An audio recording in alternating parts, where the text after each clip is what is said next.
Hello friends, मु स्वागत करुच्ची मोर YouTube channel Rashmita and Nilakshi को। मु आज आपण मानकु सोयाबीन चिल्ली करके देखैबी। चलंतु मु सेथि पई कोन सब सामग्री नैची देखि नबा।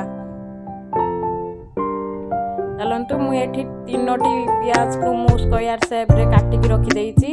देखंतु मु 2टी कैप्सिकम को एठी स्क्वायर शेप रे काटी के रखी देइची।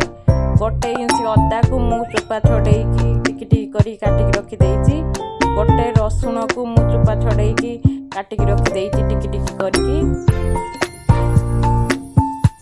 2टी कंचा लंका को मु टिकी टिकी करी काटी के रखी देइची। आउ अदा रसुण रो पेस्ट नेइची आ गोलमरीच गुंड नेइची।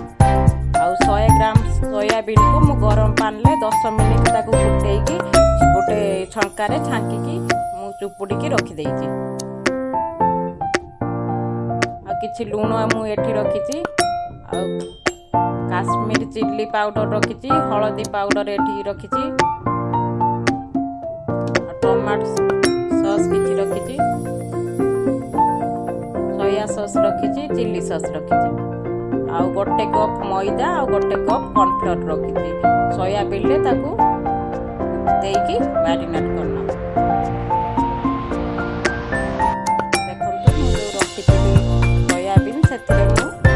कॉर्नफ्लोर और मैदा को देगी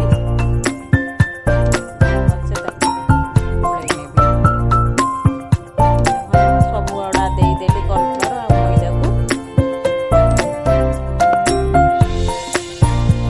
मु 2 चम्मच soya sauce देदेली।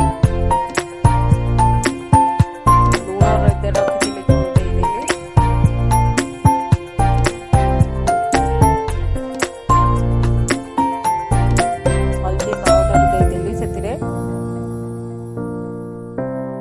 Kashmir chilli powder भी दे देले। भलसे ताको अदा रसुण पेस्ट दे देली।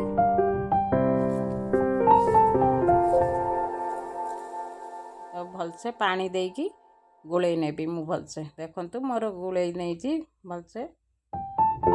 आउ ताको फ्राई हेबा पाई मु किछि करेई रे तेल गरम करके रखी देइची। चलंतु आमे सेथिरे ताकू देकी फ्राई करनबा। देखंतु मोर तेल पूरा गरम हो जाइची। सब गुड़ा सोयाबीन सेथिरे देई देली।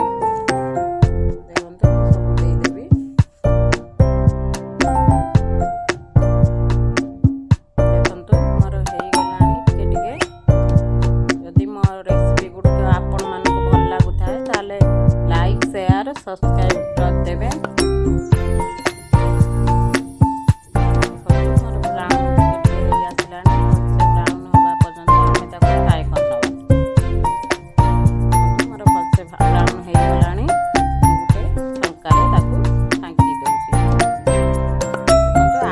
बाकी सब थिला सोयाबीन मु सब गुड़ा दे देकी ताको फ्राई कर नेबी।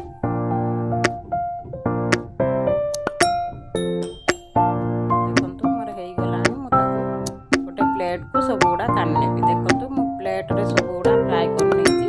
आमे एबे नेक्स्ट प्रोसेस को स्टार्ट करिबो। देखंतु सेम करेई रे तेल किछि नै जाईची। तेल हमर गरम हो जाईची। कटा को रसुण रखी ताको ऐड कर देबी।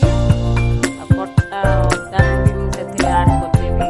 आ 2 मिनिट आमे ताको फ्राई होबा पई छाडी देबा। मिक्स कर नेबी। मु कटा कंचा लंका को भी दे देली। अदा रसुण कच्चा लंका हे गलानी। सेथिरे जो कटा प्याज रखी ताको भी ऐड कर देबी।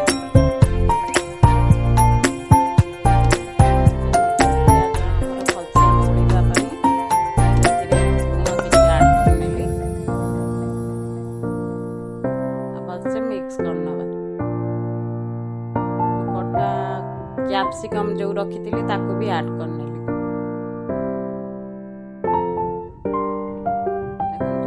सेतिरे किछि लूण ऐड कर नेली।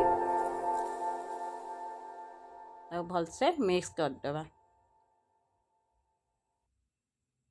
देखंतु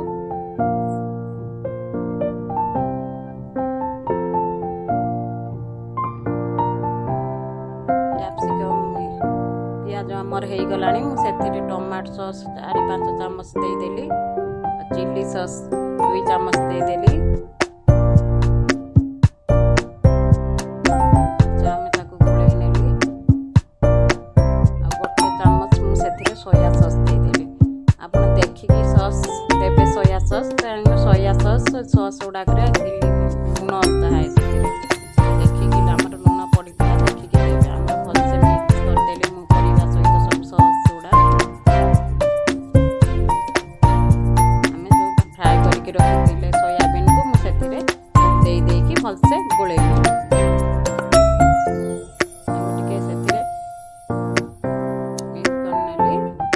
पानी किसी ऐड करनेली आमर हो गलानी पूरा रेडी मुझे जो गोलमरीच गुंड रखी मुझे ऐड करनेली से मिक्स करनवा देखो मोर पूरा रेडी हो गला सोया चिल्ली मु गैस ऑफ करनेबी आ गोटे प्लेट को